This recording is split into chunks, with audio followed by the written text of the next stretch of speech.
Nuevamente, agradeceré al público que nos acompaña el favor de tomar sus lugares. Vamos a dar inicio a la segunda actividad de este tercer día de la Feria del Libro de Ciencias Sociales y Humanidades del Colegio Mexiquense. El día de hoy es un gusto recibir al doctor Martín Sánchez Rodríguez, es presidente del Colegio de Michoacán. Nos da mucho gusto tenerte por aquí, Martín. Es una institución hermana con la que tenemos importantes vínculos y es un gusto y un honor tenerte en esta tercera feria del libro de Ciencias Sociales. El día de hoy, el doctor Martín Sánchez Rodríguez nos impartirá la conferencia sobre los usos de la historia, saneamiento y pago por servicios ambientales en la cuenca del río Lerma. Y siguiendo la dinámica que ya hemos establecido en estas conferencias, la repetiré solamente para contextualizar a nuestro conferencista. Se da lugar a la lectura de los datos curriculares de manera general, posteriormente se procede a la impartición de la conferencia y al finalizar tendremos un intercambio de preguntas y respuestas. Muy bien, compartiré con ustedes los siguientes datos curriculares del doctor Martín Sánchez Rodríguez. Él es licenciado en Historia por la Universidad Michoacana de San Nicolás de Hidalgo, maestro en Historia por el Colegio de Michoacán y doctor en Historia por el Colegio de México. Entre algunas de las distinciones académicas que podemos mencionar está el hecho de ser investigador nacional de nivel 2 del SNI. Ha recibido la mención honorífica en el Premio Anual Salvador Azuela del Instituto Nacional de Estudios Históricos de la Revolución Mexicana en noviembre de 1991. Recibió el Premio Salvador Azuela en la categoría de investigación del Instituto Nacional de Estudios Históricos de la Revolución Mexicana en noviembre de 1993. Actualmente, además de ser el presidente del Colegio de Michoacán, es el investigador responsable de los proyectos Cartografía Hidráulica de Guanajuato y Patrones Históricos de Uso y Manejo del Agua en la cuenca Lerma-Chapala-Santiago. Sus líneas de investigación es fundamentalmente usos sociales del agua en México, agua y urbanismo, así como cartografía histórica. Algunas de las publicaciones más recientes que pudiéramos comentar de él son los libros Riego, Organización Social y Administración de Recursos Hidráulicos en el Bajío Mexicano y El agua en la historia de México, Balances y Perspectivas. Bien, sin más preámbulo y agradeciendo de nueva cuenta tu presencia, Martín, te cedemos el uso de la palabra. Pues muchas gracias, realmente es un placer estar con ustedes participando en estos eventos organizados por el Colegio Mexiquense. A Alejandro, ¿no?, el agradecimiento doble por considerarnos en estos eventos y por considerar que pudiéramos decir algo interesante al respecto. Se corta cuando sea el tiempo, por favor. Originalmente el título iba a ser Historia para qué, ¿no? Saneamiento y pago por servicios ambientales, porque parte de una reflexión sobre el trabajo de los historiadores, ¿no? Historia para qué. Y desde que me acuerdo, y seguramente aquí varios historiadores les habrá ocurrido lo mismo, es una pregunta que nos hacen nuestros padres, ¿no?, cuando empezamos a estudiar la universidad. ¿Y para qué vas a estudiar historia?, ¿no? ¿De qué te vas a mantener? ¿Realmente para qué sirve estudiar historia? Luego también, y eso constantemente lo recibimos, ¿no?, estos cuestionamientos los recibimos de parte sobre todo de funcionarios o de otros colegas de distintas disciplinas, que nos preguntan siempre, ¿y qué utilidad práctica tiene la historia?, ¿no? A mí, ¿para qué me sirve aprender historia o saber que la presa se construyó en tal siglo, o que el mercado interno, la construcción del mercado interno, la formación del Estado Nacional, etcétera, etcétera?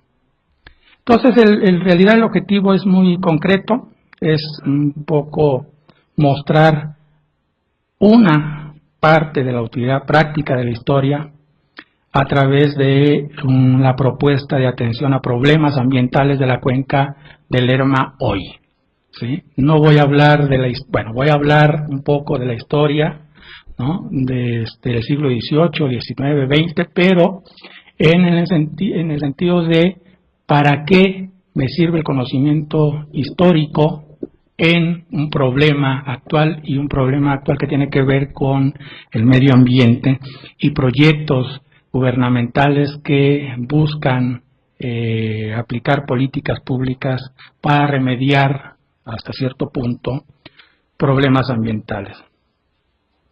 De entrada, nuestro problema también como historiadores es que somos los primeros en creer que solo servimos, o nuestro trabajo solo sirve para la formación de una cultura nacional o la generación de nuevo conocimiento científico, la conciencia social, ya más pragmáticamente la publicación de un libro que va a revolucionar los conocimientos, etcétera, etcétera. Y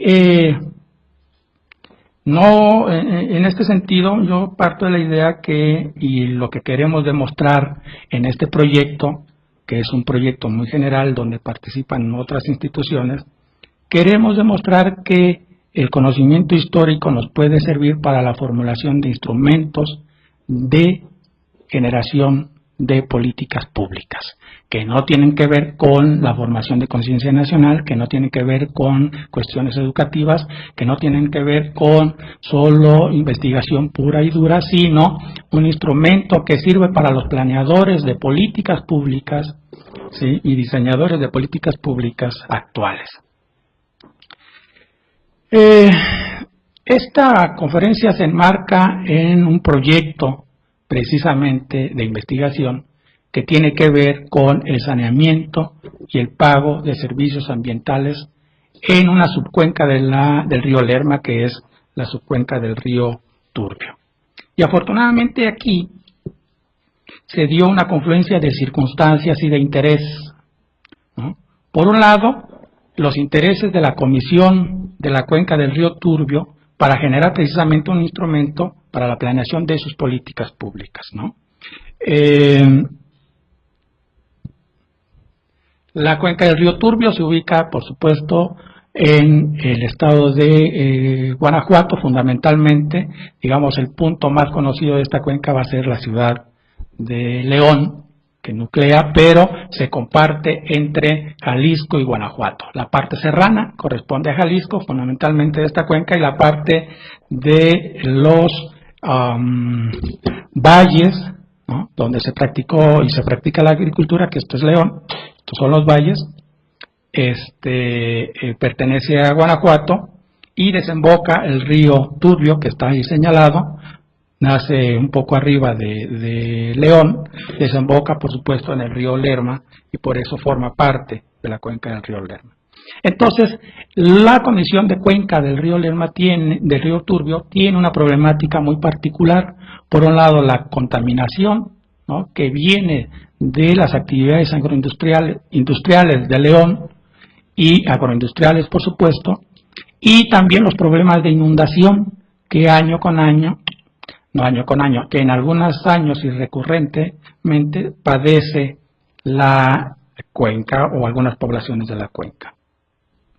También se dio la confluencia de intereses de el Fideicomiso para el Desarrollo de la Región Centro-Occidente, que es una instancia que busca la vinculación entre la academia y los usuarios, llámese estos sociales, llámese estos empresarios, la Comisión de Cuenca, políticos o gobiernos de los estados, municipios, etcétera, etcétera, ¿sí?, que fue construido el FIDERCO en el 2001 como un instrumento financiero para operar el modelo de planeación y gestión regional, ¿no? Sus objetivos eran instrumentar el programa de desarrollo regional, promover y reutilizar estudios y proyectos regionales. Entonces, ocurre que la Comisión de la Cuenca del río Turbio gestiona ante el FIDERCO esta necesidad que tiene, ¿no?, de conocer cuál es el comportamiento de los contaminantes y qué alternativas de solución le podemos dar a la agricultura en el Valle de León, cuenca del río Turbio. Otro interés que que se conjunta es el Fondo Regional de Ciencia y Tecnología, que busca y aplica un recurso para la aplicación, para el desarrollo de investigaciones, y una serie, o por lo menos un par de centros públicos de investigación de CONACYT interesados y que han estado realizando investigaciones en la zona. En primer lugar, y esto es también a veces muy poco frecuente, o no tan frecuente como lo quisiéramos, un centro de desarrollo tecnológico, el Centro de Investigación y Asesoría Tecnológica en Cuero y Calzado, que tiene como líneas de investigación la ambiental, la biomecánica de materiales, el cuero y el calzado, cuya sede está en León, que es un centro público de CONACYT. Ellos han desarrollado estudios sobre la caracterización del río Turbio y otras corrientes en México. Y por otro lado, el Colegio de Michoacán, en la parte de Ciencias Sociales, el Centro de Investigación en Ciencias Sociales, que ha desarrollado investigación sobre todo histórica y antropológica en esta región. Y aquí es donde los dos entramos con un interés muy concreto. Entonces, el río Turbio, ¿no?, tiene aproximadamente 4.715 kilómetros cuadrados de superficie compartida entre Guanajuato y Jalisco, como les decía. Cerca del 80% de esta superficie corresponde a zonas de captación, el resto a zonas de cabecera, es decir, la parte serrana que está en Jalisco sobre todo es la zona de captación de la cuenca, más la zona serrana, y cuyos escurrimientos bajan hacia el valle que está en Guanajuato. El río tiene 205 kilómetros de longitud. En la parte del valle es muy plana, solamente 40 centímetros por kilómetro cuadrado, lo que provoca, si hay abundantes lluvias, encharcamientos, inundaciones. Este es uno de los problemas, ha sido uno de los problemas constantes. Como otras cuencas en México, tiene una problemática compartida, que es la pérdida del hábitat, ¿no? Es una zona más o menos degradada en la parte serrana, muy culturizada en la parte del valle. Acuérdense que León y el Bajío mexicano se convierten a partir de finales del siglo del siglo XVII en el granero de la Nueva España, y con una actividad agrícola muy importante que se mantiene hasta la fecha. Entonces tiene una pérdida muy importante de hábitat, sufre de contaminación también muy grave por las actividades de la curtiduría del cuero, de la industria del cuero y del calzado, que sigue siendo fundamental en León. Hay, por lo tanto, también una falta de control de vertimientos de agua por diferentes tipos de descarga, la industrial, la urbana, la industrial del cuero, la industrial de otro tipo de actividades que se están desarrollando, y a eso se le agrega el contaminante de fertilizantes químicos y agroquímicos que están utilizando en la agricultura. También, como en otras cuencas, hace falta infraestructura para el tratamiento de aguas residuales, ¿no? A pesar de los proyectos que se han desarrollado, sigue siendo escaso, sigue generando mucha contaminación, y una población y autoridades con capacidades limitadas en lo que a gestión sostenible del recurso hídrico se refiere. En particular, la cuenca del Turbio, ¿sí?, tiene una problemática de concentración de industria del cuero en León y sus alrededores, San Francisco del Rincón, que está aquí señalado, que casi se conurba con León. Si ustedes pasan por ahí van a encontrar no solamente maquilas de calzado, sino también curtidurías.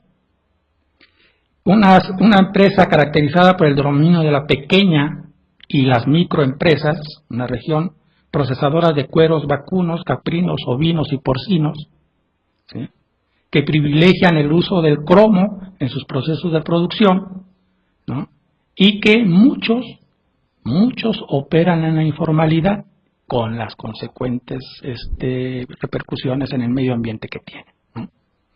hay pues un deterioro muy importante del medio ambiente, y si le agregamos una sobreexplotación del agua superficial y subterránea con más de 4.700 concesiones de pozos por lo menos registradas hasta la fecha.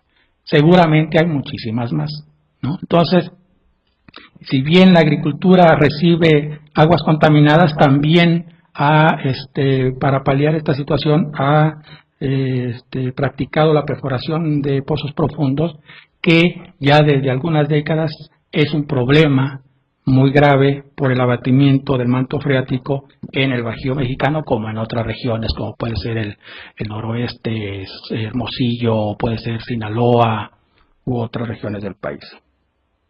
Frente a esto, pues, se propuso un proyecto de investigación, ¿no?, que planteó tres componentes básicos. Primero, la caracterización hidrológica de la cuenca como base previa a la determinación de la capacidad de amortiguamiento del cauce del río Turbio ante el vertido de contaminantes de origen industrial. En segundo lugar, la reducción de los vertidos contaminantes a partir del uso de tecnologías limpias y la adopción de la innovación tecnológica en el proceso del curtido. Y tercero, la identificación de zonas de inundación controladas que permitan el control de avenidas e inducir, y esto va a ser muy importante en el proyecto, la cosecha de agua para efectos de recarga de mantos freáticos, retribuyendo económicamente a los propietarios de los terrenos inundados por los servicios ambientales que se esperan obtener. Bueno, y en todo esto, ¿dónde queda la historia? ¿Sí? ¿Cuál es el componente de la participación de la historia? Pues resulta que en esta región, en esta cuenca, como ya les comenté, forma parte del Bajío mexicano, se da un proceso de intensificación de la agricultura, un cambio en la estructura económica regional a finales del siglo XVII, donde el Bajío, de ser una región agroganadera predominantemente, pasa a ser una región agrícola especializada en la producción de cereales y específicamente de trigo. Se convierte por varios siglos en el principal abastecedor de granos en el país, bueno, en la Nueva España y después en México, hasta realmente quizá la segunda mitad del siglo XX, cuando es desplazada por los distritos del riego construidos como parte de la política de los gobiernos de la posrevolución, sobre todo los del noroeste del país, ¿no?, Sinaloa, Sonora. Ocurre que, sin embargo, en el Bajío las corrientes superficiales son torrenciales, ¿sí? Es decir, que no llevan agua todo el año. Si bien el río Lerma es de los pocos ríos del centro norte en el país que lleva agua todo el año, resulta que sus tributarios, como es el caso del río Turbio, no lleva agua todo el año. Esta agua se concentra, o el volumen de agua se concentra en los meses de lluvia. El asunto es que en los meses de lluvia eran de mayo a septiembre, ¿sí?, y el trigo, por ser de invierno, se cultivaba en octubre, cuando no había disposición de agua para riego que fuera utilizada para el trigo. ¿Qué pasó? Lo que pasó fue que hay una construcción de infraestructura hidráulica desde el siglo XVI que llega la colonización hispano-indígena a la región, usan, ¿no?, los recursos de agua disponibles en ese momento, los usan para las actividades agroganaderas, pero ese tipo de agua superficial perenne tiene un límite, y tuvo un límite que ya para el finales del siglo XVII, cuando se produce este cambio del desplazamiento de las actividades ganaderas hacia el norte de la Nueva España y la concentración en actividades agrícolas, sobre todo en el trigo,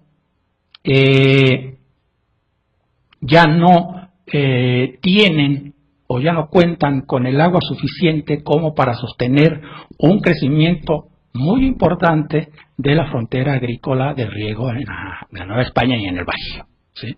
Una frontera agrícola que va creciendo desde el siglo XVI, que se acentúa a finales del siglo XVII, que crece exponencialmente durante el siglo XVIII y XIX y todavía un poco más en el siglo XX. Pero este crecimiento de la frontera agrícola de riego se da sobre la base de distintos tipos de agua, y esto va a ser muy importante en la identificación. Este primer momento del desarrollo del Bajío como región agroganadera se basa en las corrientes superficiales, sí, pero de agua perenne, los pocos arroyos que hay, los pocos ríos que todavía cuentan con agua perenne, pero que no son suficientes para explicar el crecimiento de esta frontera agrícola. ¿Qué pasó? Empezaron a aprovechar lo que tenían.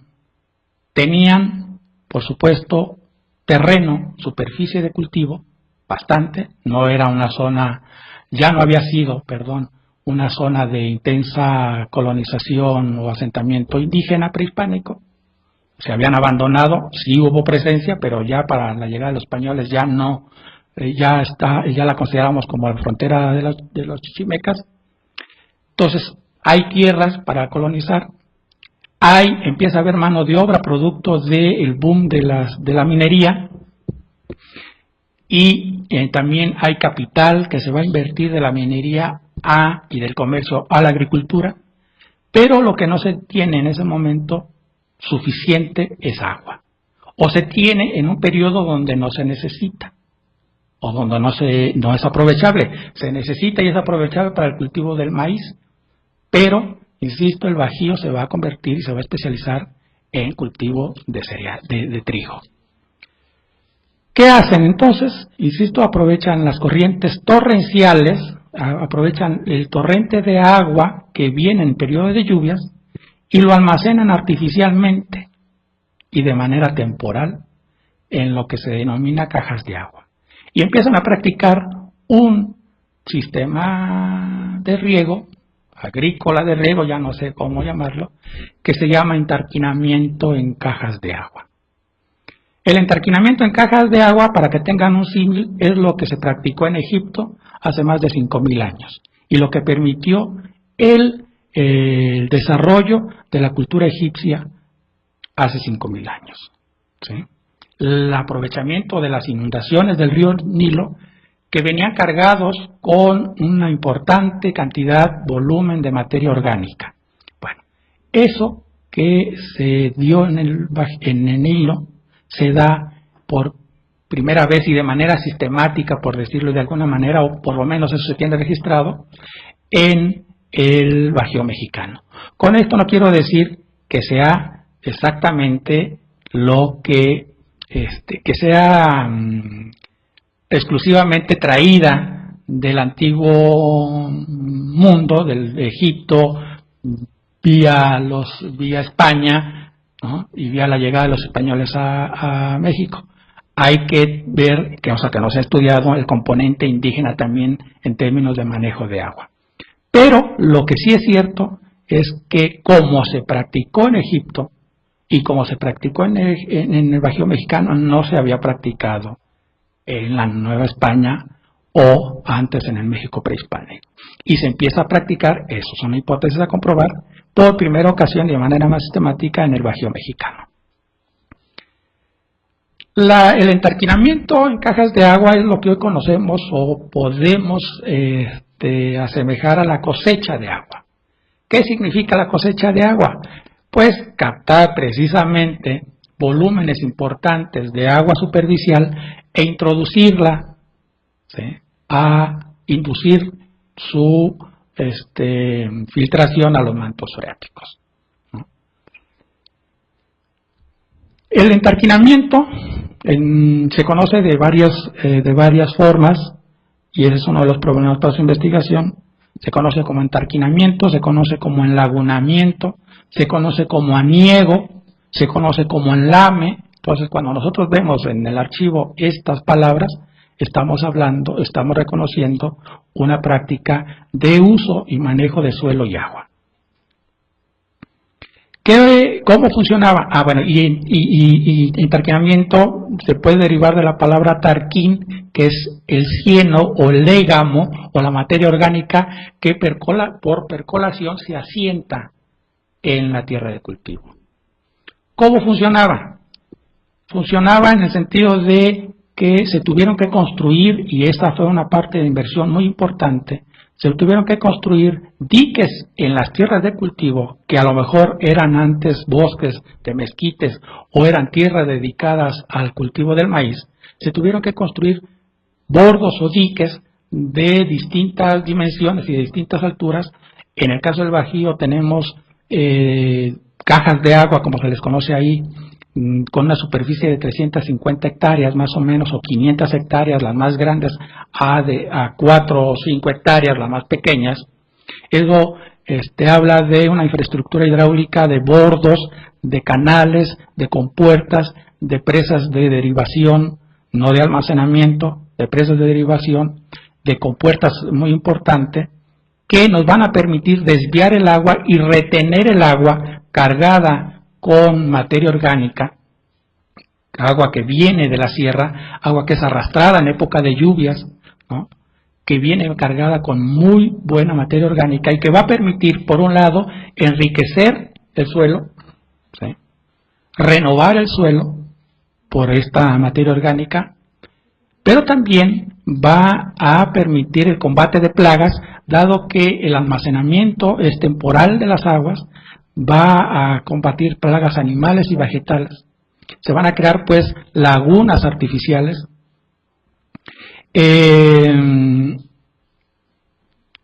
y van a permitir que el suelo se humidifique, que se infiltre agua, de tal manera que ya con esta capacidad, con esta cantidad de agua infiltrada en el suelo, era posible, en principio, sembrar el trigo, que con esta agua el trigo pudiera soportar hasta 2 riegos posteriores, pero riegos que se daban creo que en enero o febrero, y después un último riego, ya por supuesto con requerimiento de volúmenes mucho más pequeños de agua, antes de su cosecha.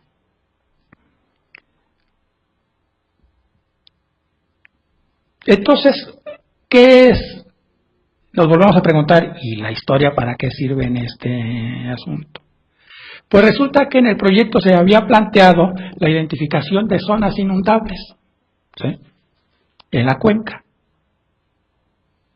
Y se pretendía hacer estudios, ¿no?, topográficos, hidrológicos, para ver dónde podían inundarse, ¿sí?, dónde podían generar depósitos artificiales para la inundación. El control de la inundación en general, protección a las comunidades y, por lo tanto, también pago por servicios ambientales. Entonces, se dijo, bueno, no hay necesidad de hacer estos estudios que son muy costosos, que significan un equipo grande. Vamos a la historia. ¿Por qué?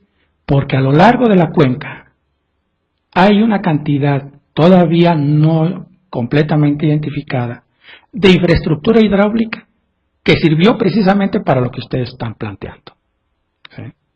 Y que entonces, si nosotros logramos reconstruir un paisaje histórico, ¿sí?, donde estaban las zonas de inundación, no hay necesidad de descubrir el hilo negro.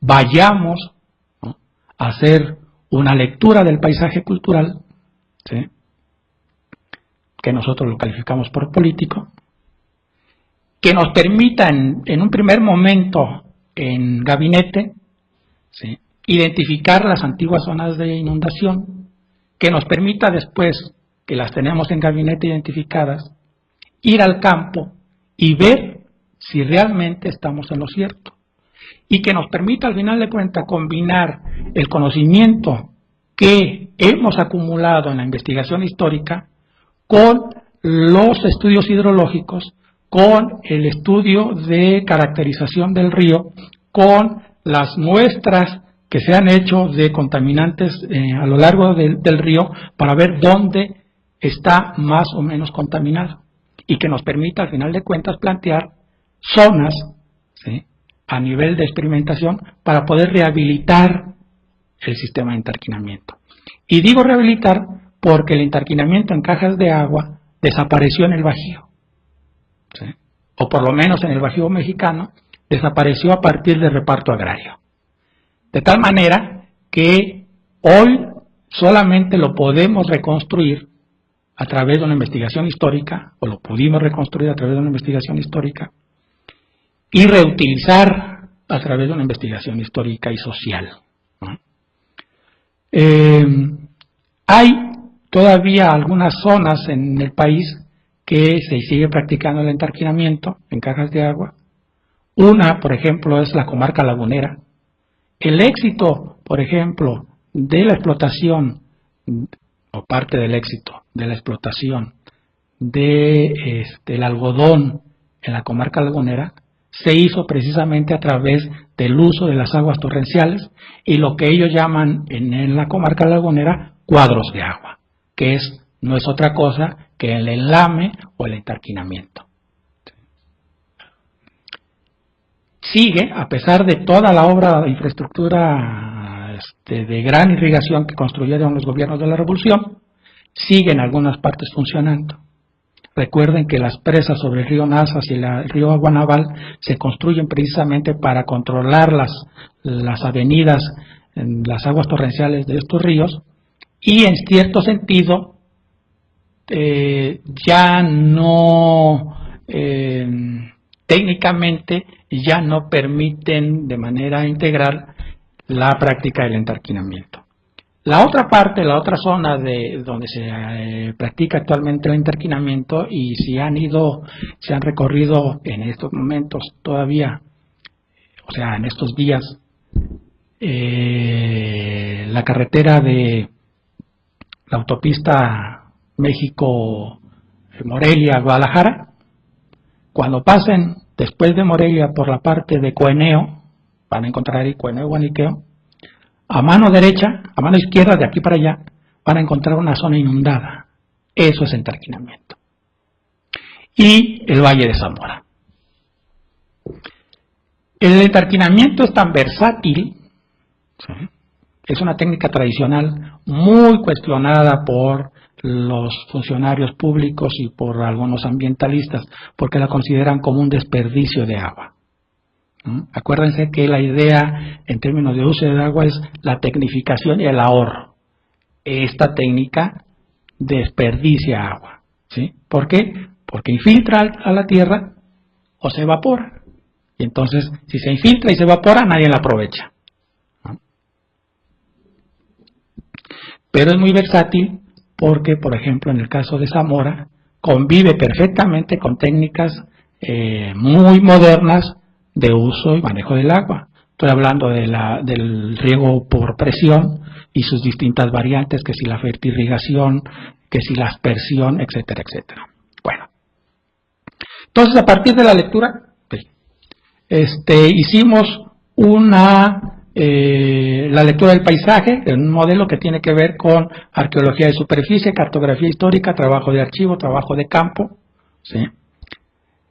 En el trabajo de archivo encontramos, por supuesto, documentos, ¿no?, que nos están describiendo las solicitudes en el siglo XIX de concesiones de agua en esta región, documentos en sí, escritos, que nos dan ubicación de dónde están las cajas de agua, planos de haciendas donde están delimitadas las cajas, la superficie de las cajas, el volumen de agua que podían almacenar, la cantidad de materia orgánica que podían retener, etcétera, etcétera, y una descripción de cómo funcionaba el sistema de manejo, porque es un sistema relativamente complejo.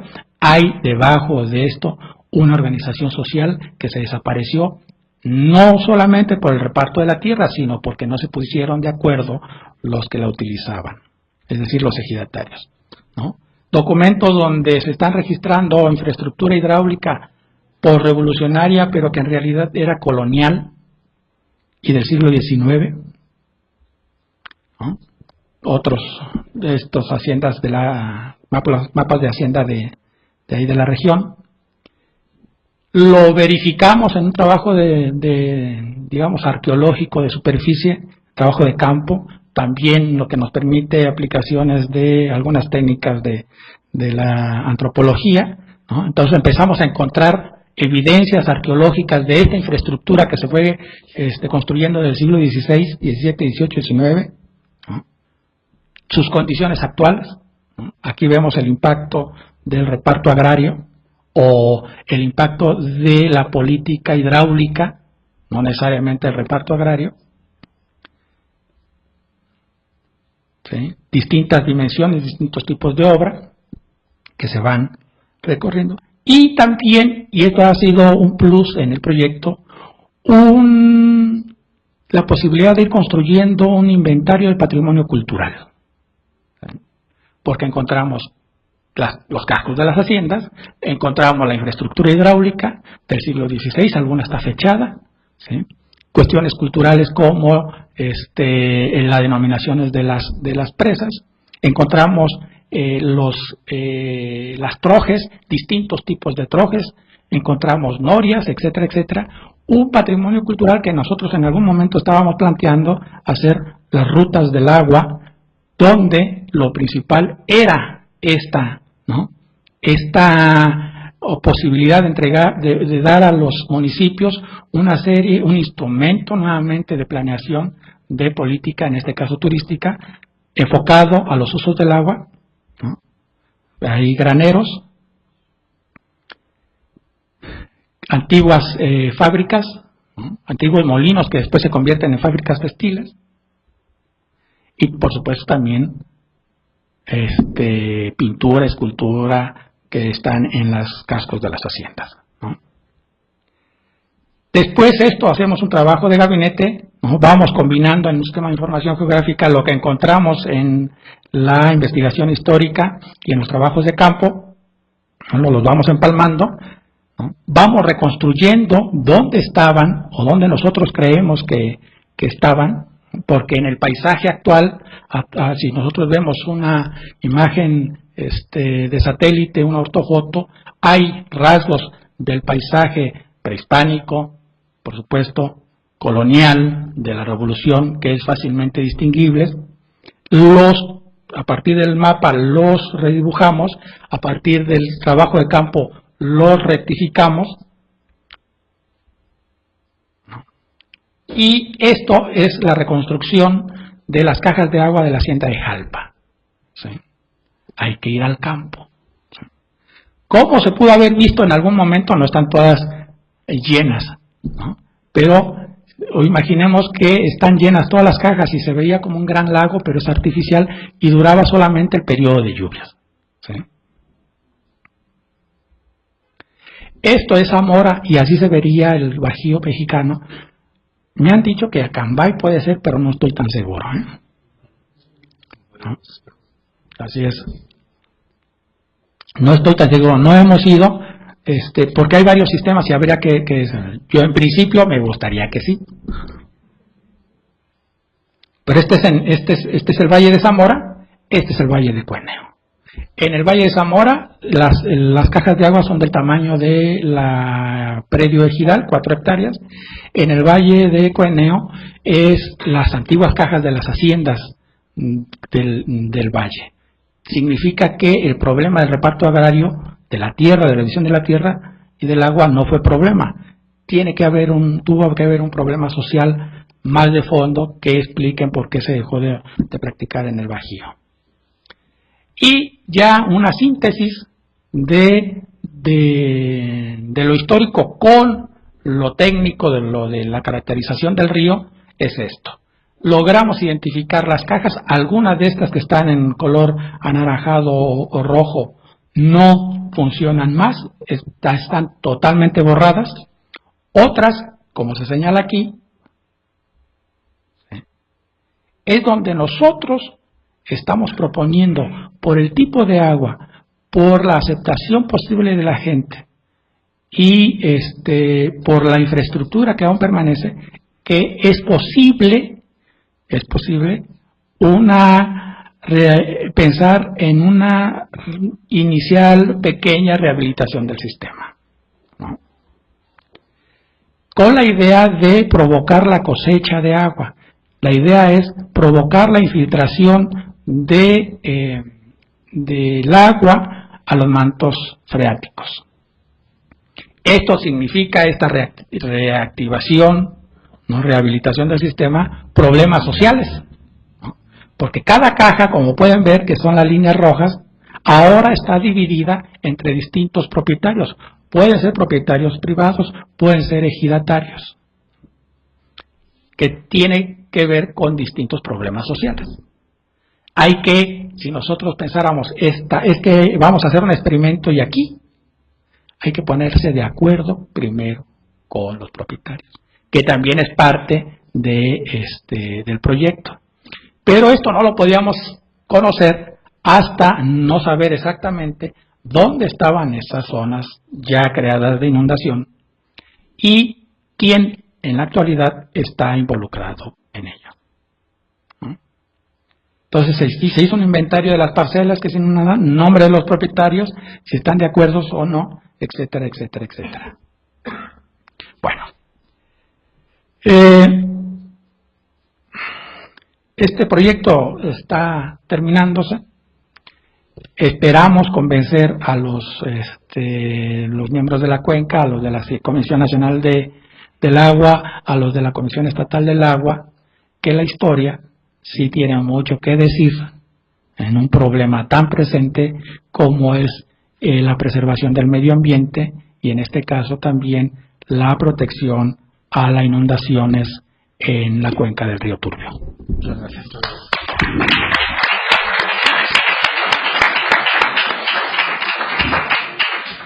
Pues muchas gracias al doctor Martín Sánchez por esta interesante, esta motivante conferencia sobre los usos de la historia. Y conforme a lo previsto, estaremos iniciando el momento de intercambio de preguntas y respuestas. Alejandro. Una duda es en el sentido de que si se provoca esa nueva conformación de las cajas de agua, ¿no será extender la contaminación con el agua que se ocupe? En principio sí, por eso fue importante. Nosotros no puse la imagen donde se tomaron, donde se identifican y ubican las zonas de muestreo de los contaminantes del río Turbio, y lo que se está proponiendo, bueno, de lo que se está partiendo es una cosa: no se puede rehabilitar todo el sistema, ¿sí? Esto es un hecho, precisamente por estas situaciones, o porque recibiría agua muy contaminada, ¿sí?, y se tendría que hacer toda una infraestructura previa de limpieza, que además lo tienen que hacer en León, o porque socialmente la gente no quiere, o porque técnicamente ya no es posible rehabilitarlo, ya se modificó tanto el sistema hidrológico que ya no es posible. Entonces, lo que se está identificando y los puntos donde se identificaron que es posible, por lo menos intentarlo, es precisamente donde no viene agua contaminada, ¿sí?, o viene de una escorrentía de la sierra de Pénjamo, que no directamente de las aguas del río Turbio. De cualquier manera, las aguas del río Turbio, contaminadas o no, se están utilizando en la agricultura. Pero sí, para efectos de rehabilitación, se está considerando esto. Gracias. Por favor, señora tan amable. Muchas gracias por la presentación, estuvo muy muy interesante. Yo tengo una duda en cuanto al pago por servicios ambientales. No sé si ahora están recibiendo algo o si podría ahondar un poquito o cuál sería la idea de esta investigación para apoyarlo con el pago por servicios. Gracias. Gracias. Ese es otro reto. pago por servicios ambientales se piensa solamente o se está practicando actualmente en zonas boscosas, ¿sí? No en materia hidráulica, porque ni siquiera se ha visto. Si yo les dijera que las cuestiones del entarquinamiento ni se conocían, se perdió la memoria sobre el entarquinamiento, no solamente social, salvo en las regiones donde se practica actualmente, sino en la mente de los agrónomos, de los hidrólogos, de los biólogos y no sé cuántas cosas más, de por lo menos 50 años a la fecha, no está el entarquinamiento, no estuvo. Tú buscas bibliografía, estudios agronómicos, no lo vas a encontrar. ¿Por qué? No lo sabemos, ¿no? Entonces, el pago por servicios ambientales se da en los bosques, pero si no conocíamos ni siquiera que existía o estábamos conscientes, ¿no?, de que existía esta técnica o la descalificamos por tradicional, nunca vamos a ver que es posible plantear un pago por servicios ambientales a partir de esos, que tiene que ver con recarga del manto freático, que tiene que ver con renovación de suelo, que tiene que ver con plagas y que tiene que ver con evaporación. Entonces, se está buscando hacer un modelo que nos permita plantear una propuesta de cuantificación. Evidentemente, la gente no va a practicarlo si no va a recibir algo, porque implica, si ahorita están teniendo 2 o 3 cosechas al año, implica que por unos meses no vas a poder sembrar y entonces tienes que percibir un recurso que compense esta no siembra. Gracias, doctor. Daremos lugar, solamente por ajuste de tiempo, daremos lugar a 2 preguntas más. Sería el doctor Paulo Ribuzzi y el ingeniero Ramiro Carranza. Por favor. Gracias, verdaderamente fascinante el proyecto. Felicidades. No sé si puedes insistir un poco más sobre el nexo entre pérdida de esa tecnología hidráulica y reparto agrario. Uh-huh. Es decir, 2 preguntas entonces. O sea, ¿qué sucede después de que se pierde el entarquinamiento con las cosechas de trigo? En realidad se sigue cultivando el trigo, pero ¿qué hay? Ahí se detecta una baja de rendimientos. ¿Qué sucede? Hay presas, grandes presas que sustituyen el entarquinamiento. Y entonces, conectado a esto, si podemos hablar en este sentido de un impacto ambiental del reparto agrario, al estilo de que se habla de un impacto ambiental de la Revolución Francesa con la deforestación, etcétera. Gracias. ¿Qué sucede? Bueno, son varios factores que hemos podido identificar. Primero, la regulación de las corrientes torrenciales a partir de construcción de presas, ahora sí, de almacenamiento. Estamos hablando no de presa Solís o presa Tepustepec, porque en realidad, si uno ve, no lo puse, en las dimensiones del entarquinamiento en el Bajío, se va a dar cuenta que está repartido en todo el Bajío, pero se va a dar cuenta también que antes de la construcción de presa Solís, la agricultura en el Bajío descansaba en el uso de los tributarios del Lerma, no directamente sobre el Lerma. Sí hay algunas secciones del Bajío que utilizan las aguas del Lerma, pero la mayor parte del Bajío no está utilizando las aguas directamente del Lerma, están utilizando las aguas de sus tributarios, el Turbio, el Apaseo, el Laja, el Silao, el Guanajuato, ¿no?, y todas las escorrentías, ¿no? Entonces, cuando se construyen la presa Ignacio Allende, por ejemplo, en el Valle de Celaya, ¿no?, desestructura el sistema, ¿no? Ya no es posible la práctica del entarquinamiento. Después, los ejidatarios, y no sé por qué insisto, en Guanajuato, quizás por las características propias del reparto, pero no creo que sean muy distintas, no se ponen de acuerdo. No se ponen de acuerdo porque una hacienda es repartida en distintos ejidos y cada caja es repartida entre distintos ejidatarios. Y como era un sistema que se creó para un control oligárquico del recurso, que ya vemos, porque está funcionando todavía en Coeneo, que no necesariamente o no es exclusivo de este control oligárquico, cuando ocurre esto, se empiezan a poner de acuerdo, no se empiezan a poner de acuerdo. Si a esto le agregas que también queda parte de la pequeña propiedad, hay diferencias por el reparto del agua. Después, ¿por qué se mantuvo entonces la agricultura en el Bajío? En principio, y antes de la gran obra de la revolución de infraestructura hidráulica, de la construcción de los distritos de riego, por el uso del agua de pozo profundo.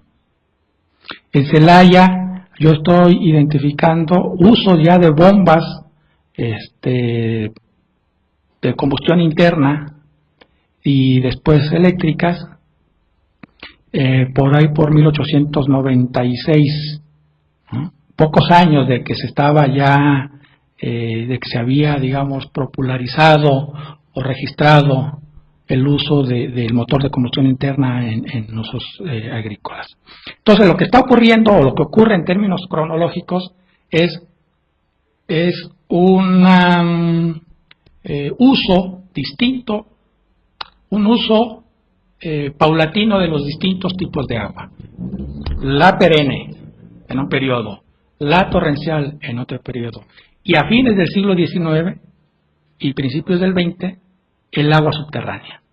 Son tres tipos de agua con soluciones tecnológicas distintas y también con repercusiones en términos de organización social para riego diferentes. El impacto ambiental del reparto agrario, sí, ¿no? Sí hay un impacto al respecto de este tipo, ¿no? En algunos casos, como en el de Zamora, se fracciona la hacienda, pero sigue funcionando el sistema en cajas más pequeñas. Y bueno, en realidad no se ha hecho este estudio, ¿no? Porque todas estas grandes obras de irrigación, toda esta reforma agraria, te digo, empieza, por principio de cuentas, a desestructurar un sistema que había funcionado también y que había tenido su impacto durante 2 siglos, ¿no? Gracias. El ingeniero Ramiro Carranza, si fuera tan amable. Primero, para felicitar por la conferencia, que es muy importante. Lo segundo, históricamente desaparece la comisión Lerma Chapala Santiago, seguramente para dar la responsabilidad a cada estado. Y la otra, en México poco se utilizan los pozos de absorción de grandes volúmenes. Y la tercera, con mucha pena, le digo que el Valle de los Espejos en Acambay prácticamente ya desapareció. Gracias. Gracias. ¿Algún comentario? No, pues tiene razón, es una lástima. O sea, estos sistemas tradicionales, estamos conscientes que se van a contracorriente, insisto, de las técnicas modernas. Por eso una de las dificultades del proyecto va a ser convencer que el uso de esta técnica tradicional es posible, es viable en estos tiempos modernos. Perfecto. Pues agradecemos al doctor Martín Sánchez su brillante intervención y a ustedes su atención. Bien.